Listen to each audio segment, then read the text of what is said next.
Okay, today we're going to talk about respect and tolerance. We've been talking about conflict resolution in this unit of study. And before this unit, we were talking about communication, we were talking about respect. So these all go along with resolving conflicts. So, respect and tolerance. Many conflicts are avoided or resolved when one or both parties expresses respect for the other. When you show respect, you value another person as an individual. You also make it more likely the person will respect you. So when you value someone, that person should respect you in return.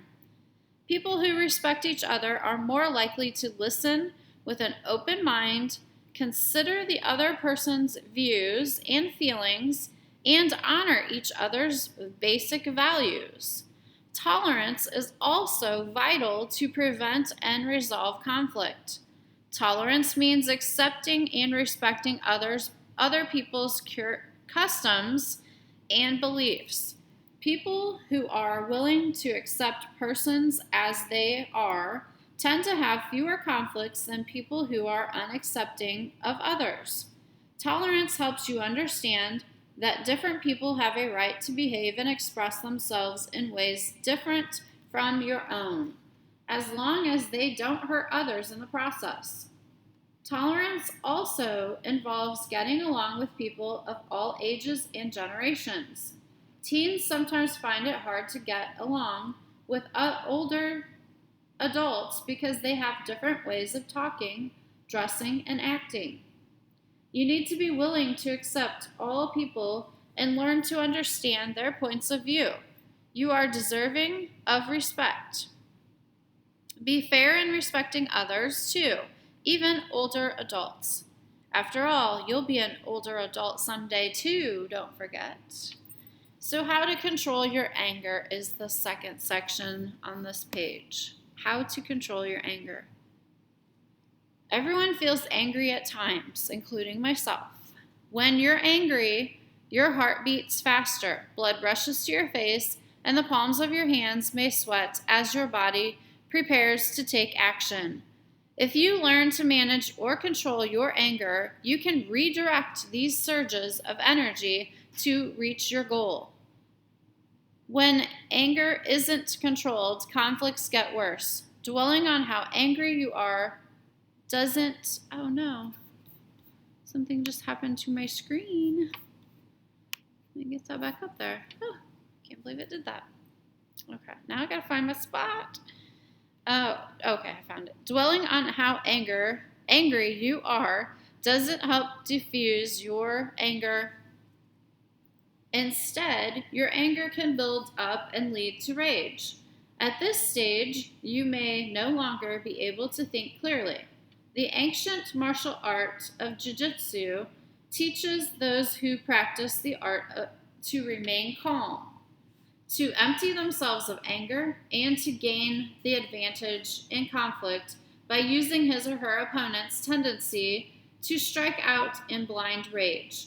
Developing this type of self-control can help you deal with your anger and positively resolve conflict. Understanding your anger and how to deal with it can also help resolve conflict. So maybe you're working in the future with someone, and I think I told you about one of my friends one time. Somebody kept like picking at him and making fun of him and trying to get him to go against his own beliefs and his own opinions. And he just punched the guy in the face. And he got fired. And so did the other guy. But the consequence was that instead of those two communicating with each other and explaining things to each other that they weren't happy and that this was causing a lot of anger and conflict and each of them to lose control, they just decided to deal with it that way.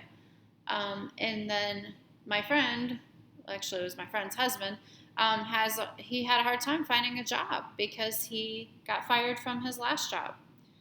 So being able to resolve conflict is an important thing to do. Anger has two aspects. The first can be called pent-up anger. It builds up over time. If not released in a healthy way, pent-up anger can explode when you least expect it. When you feel angry, here are positive ways to release pent-up feelings. Exercise, walk, jog, swim, or shoot some baskets. Talk out your feelings with a good friend. Listen to soothing music. Find a private place where you can feel emotional if you need to. Don't be afraid to cry. Crying releases anger and helps you acknowledge that you feel hurt. Sit quietly for a while. So those are ways that you can release that pent-up anger, those feelings. The second aspect of anger can be called hot anger. It occurs very suddenly when conflict flares between you and another person. Here are some positive ways to control hot anger. Mentally tell yourself, I choose to be focused. I choose to be relaxed. Because you can make that choice. Rename your anger as energy. Mentally tell yourself, I have the energy to get things done here and positively resolve this conflict. Breathe deeply. Pull air in through your nose and let it flow evenly and slowly out through your mouth. To calm down further, think of either a peaceful place in nature or of someone you love who loves you too. If you feel you need help in dealing with your anger, talk to adult members, another adult, a teacher, or a counselor. So those are ways to help control hot anger. So the two I talked about was hot anger and pent-up anger. Okay. The next section talks about learn to negotiate, and I will talk about that in another video. So that will be all for this lesson today. Have a great day.